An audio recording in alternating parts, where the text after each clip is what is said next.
तिकडे.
सोसायटीवाले जागे होतील.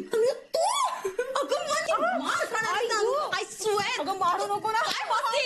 अगं घाबरले अगं. मला काही झालं असतं तर. झालं असतं तर काय, तुझा होणारा नवरा डॉक्टर आहे, बरं केलं असतं तुला. बाय द वे मॅडम, मी स्वतः दाराचं लॉक उघडलंय. घर लॉक्ड होतं. एक मिनिट, तू आता खिडकीमधून पण घरांमध्ये शिरायला लागली. काही काय बोलते, सगळं वेडी आहेस का? मी आले, डोअर लॉक होतं, मला आठवलं तू एक स्पेअर केली त्या कुंडीत ठेवायचीस ना, किंवा डोअर मॅट खाली. तिथे बघितलं चावी होती, मी आले. यू टोटली क्रेझी अनु. अगं कमॉन यार, मी ऑलमोस्ट 3 वर्षांनी आली आहे मी या घरामध्ये. इतकं भारी वाटतंय ना, काहीतरी धमाका हवा ना. Yes yes sure. बस इथे मला सांग, तू मुंबईला आलीस कधी आणि कशी काय पोहोचलीस? अगं मी परवाच निघाले दिल्लीहून. फ्लाईटने बडोद्याला गेले, घरच्यांना भेटले, 1 दिवस मुक्काम केला आणि तिथे गाडी होती ना माझी, तीच घेऊन मुंबईपर्यंत ड्राईव्ह करत आले मस्त. गाडी म्हणजे तुझी तीच गाडी? हो, तीच माझी गाडी. आणि काय ग, गाडी हा मुद्दा इम्पॉर्टंट आहे का? नाही म्हणजे मी आली हे जास्त महत्वाचं नाहीये. सॉरी, ऑफकोर्स महत्वाचं. होय, काय झालं म्हणजे एवढी स्ट्रेस मध्ये का दिसतेस तू? आणि हा, तू फोनवर काहीतरी पेशंट बाई बद्दल काहीतरी बोलत होतीस, काय झालं नक्की? That's a long story. Coffee? I see. म्हणजे वडगावला जाऊनही काही हाती लागलं नाही तर? No sir, absolutely nothing. म्हणजे तिने जे काही सांगितलं होतं त्यातलं काहीच सापडलं नाही. त्या जागा, ती माणसं, तिची माई, तिचे वडील, सदा, नो वन, कोणीच नाही. एक मिनिट, तिच्या गोष्टीत अजून एक कॅरेक्टर होतं.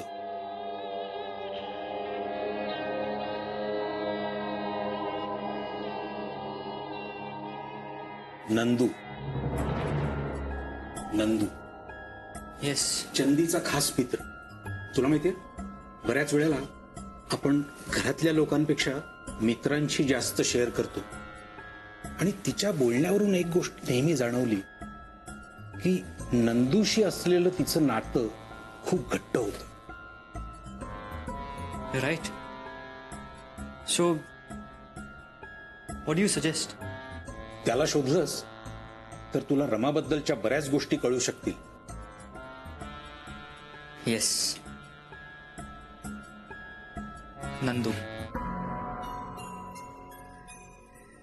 हो गॉड, लोकांच्या आयुष्यात असेही प्रॉब्लेम्स असतात. I can't even imagine. Niranjan दादाला या सगळ्यातून बाहेर काढण्यासाठी ना तो काय वाटेल ते करायला तयार आहे अगं. आणि त्या पलीकडे त्याला त्याला काहीच दिसत नाहीये. तुला माहितीये, मी खूप प्रयत्न केला त्याला समजवायचा, पण नाही, समजतच नाही. प्रेमाने बोलून, चिडून, ओरडून सगळं करून बघितलं, बट इट डझंट हेल्प. काही फरकच पडत नाहीये. वेल, इन दॅट केस मला असं वाटतंय तू त्याच्यापेक्षा त्याच्या भावाशीच बोल. What? निरंजन दादा? येस. अगं पण तू म्हणालीस ना त्याने सिद्धार्थला सांभाळलंय. त्याचं लहान भावावर खूप प्रेम आहे, मग तो समजावेल त्याला. प्रियांका बाकी सगळ्या गोष्टींसाठी ना अख्खं आयुष्य पडलंय. आता एंगेजमेंट महत्वाची आहे. त्याला भेट, त्याला सांग सगळी परिस्थिती. आय एम शुअर तो सिद्धार्थला ना नक्की पटवून देईल.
हाँ प्रियंका,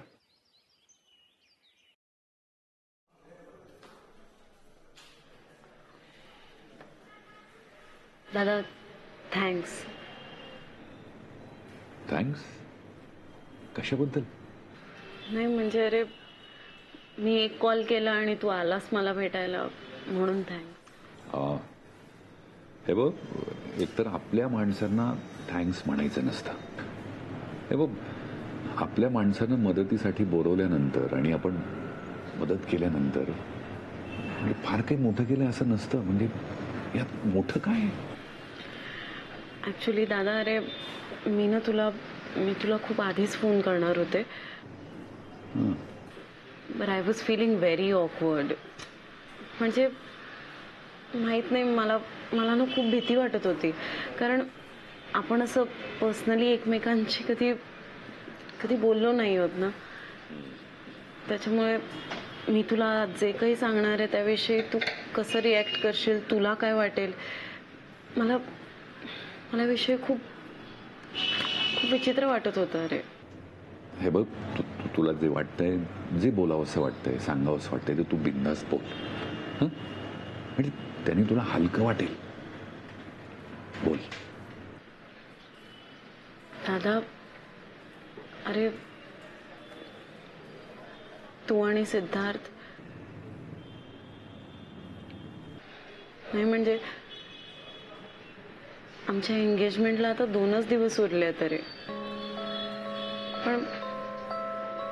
पण खरंच एंगेजमेंट होईल का याची खात्रीच वाटत नाहीये मला. कारण तुम्ही दोघंही, तुम्ही जे काही वागताय, जे करताय ते म्हणजे रमा, आय मीन रमाचा पास्ट, तिचा भूतकाळ शोधण्यामध्ये सिद्धार्थ इतका गुंतलाय अरे की त्याच्या लक्षातच येत नाहीये की त्याच्या आजूबाजूला काय घडतंय, काय होतंय, काहीच कळत नाहीये त्याला. आणि आता या क्षणी त्याने एंगेजमेंटच्या तयारीत लक्ष दिलं पाहिजे की नाही. ही सो लॉस्ट. आणि त्याने मला वेळ नाही ना दिला तरी चालेल, पण ऍटलीस्ट स्वतःकडे तरी लक्ष द्यावं. दादा अरे या बाकीच्या सगळ्या गोष्टी करण्यासाठी अख्खं आयुष्य पडलंय नाही का? बरोबर. I am really sorry to say दादा, पण तुम्ही दोघं अगदी हट्टाला पेटला तरी. माझं ना काहीच म्हणणं नाहीये याविषयी, खरंच काहीच म्हणणं नाहीये. तुम्हाला योग्य वाटेल ते करा, तुम्हाला जसं वाटेल ते करा, पण प्लीज एंगेजमेंटवर त्याचा परिणाम होऊ देऊ नका प्लीज.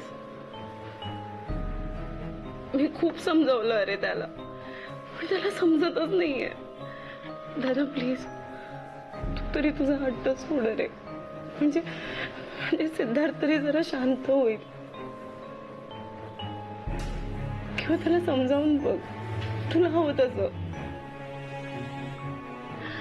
पण मी रिक्वेस्ट करते अरे दादा, प्लीज माझी एंगेजमेंट वाचव प्लीज. अरे अगं प्रियंका, तू तू रडू नकोस. तू रडतीयस काय?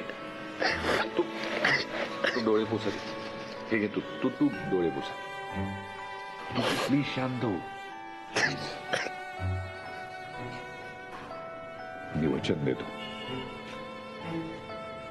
मी वचन देतो की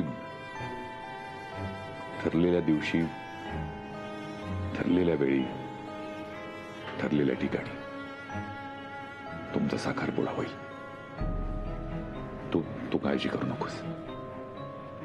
त्यासाठी वाटेल ते करीन मी. थँक्यू. अगं तुमच्या आनंदात तर माझा आनंद आहे ना. सो रिलॅक्स, डोंट वरी. खरंच थँक्यू दादा.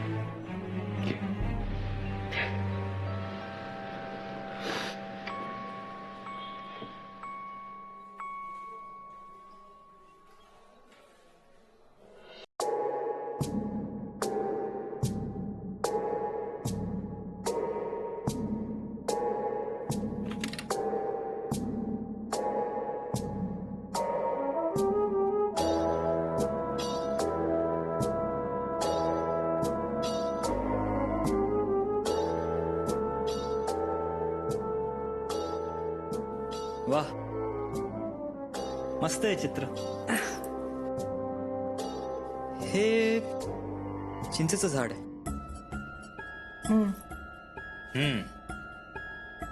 आणि या झाडावर काळा ढग का? कुणास ठाऊक. या झाडाला पावसाचं पाणी मिळावं म्हणून असेल कदाचित, किंवा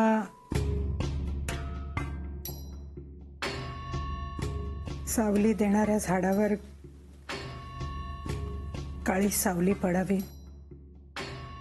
म्हणून कदाचित. I see. By the way, हे चित्र कुठलं आहे? म्हणजे हे झाड, हे घर तुझ्या गावचं आहे का? माहित नाही रे. जे मनात आलं ते काढलं. पण काहीतरी आठवत असेल रमा. जे तुला हवंय ना सिद्धार्थ, ते मला नाही आठवत आहे रे. पण मला जे आठवतंय ते आठवणी असं वाटतंय. नियतीने मला माझ्या पहिल्या घरातून काढलं, आणि मग लोकांनी धक्के मारून दुसऱ्या घरातून काढलं.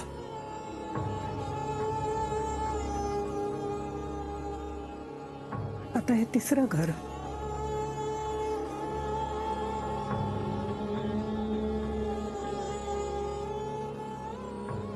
तुझ्या गावी गेलो होतो, आणि आई, बाबा, नंदू, सदा, तू सांगितलेली कुठलीही व्यक्ती मला सापडली नाही. वाटलंच होतं मला.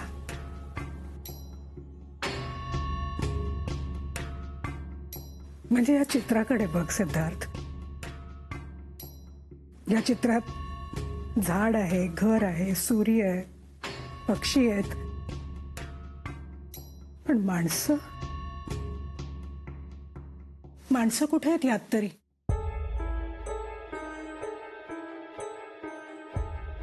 त्या चित्राचा किंवा माझ्या आयुष्याचा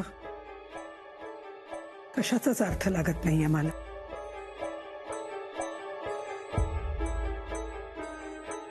तुला काही सापडतंय का? तूच बघ.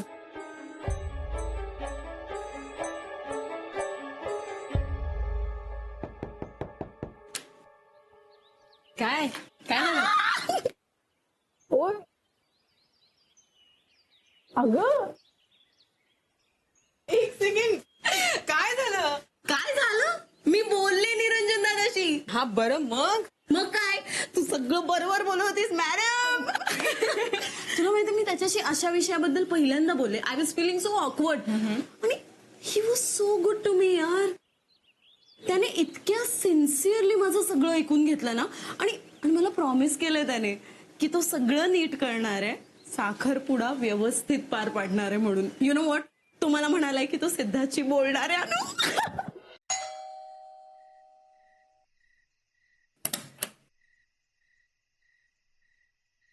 जेवणार आहेस का?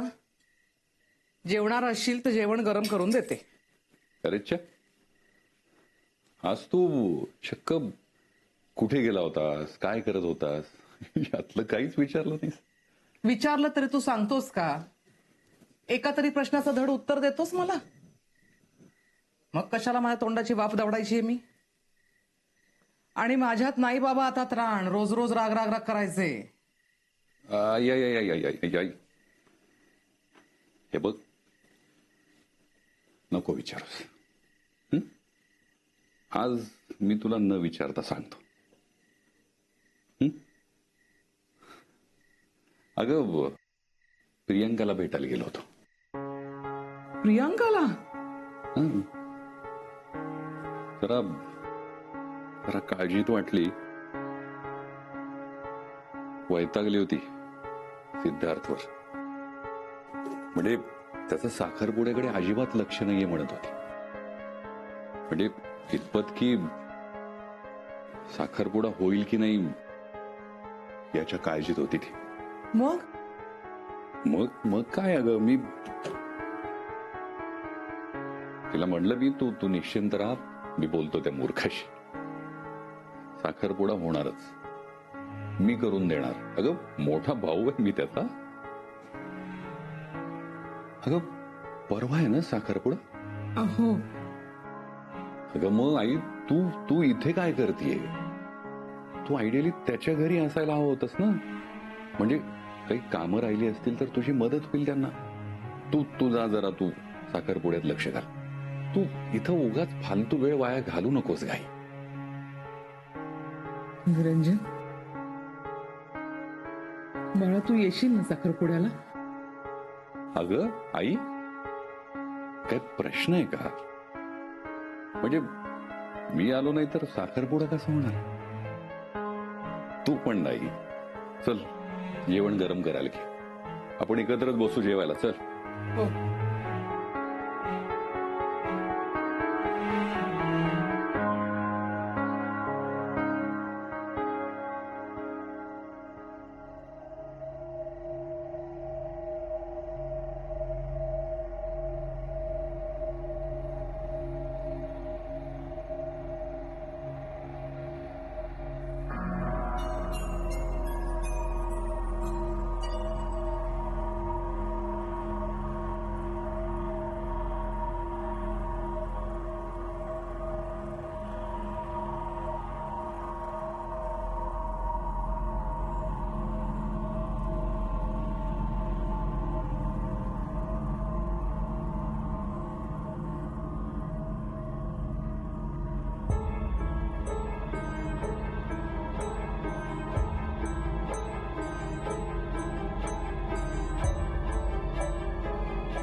काय रे, कसला विचार करतोयस? नाही काय नाही. माझ्यापासून लपवतोयस तू? हा? नाही असं लपवावं असं काही नाहीये, म्हणजे खरंच लपवण्यासारखं काही नाही. मग मी सोडून कोणाचा विचार करतोयस? मलाही कळू दे. सिद्धार्थ आणि प्रियांकाचा साखरपुडा आहे ना परवा. अरे वा वा, दोन्ही भावांची मनं इतकी जुळतात की मुहूर्त सुद्धा सारखेच निवडलेत दोघांनी. मुहूर्त सारखे नाही समजलो मी. अरे म्हणजे परवा प्रियांका आणि सिद्धार्थ एकत्र येणार आणि नेमकं त्याच दिवशी आपण दोघं सुद्धा एकत्र येणार. निरंजन, पुरे झालं रे. हे असं लपून छपून भेटणं मला नाही आवडत. आता मी तुझ्यासोबत हक्काने राहणार आहे, तुझी बायको बनू. आणि यावेळी आपल्या दोघांना कोणीही वेगळं करू शकणार नाहीये. फक्त तू माझा हात घट्ट धरशील ना?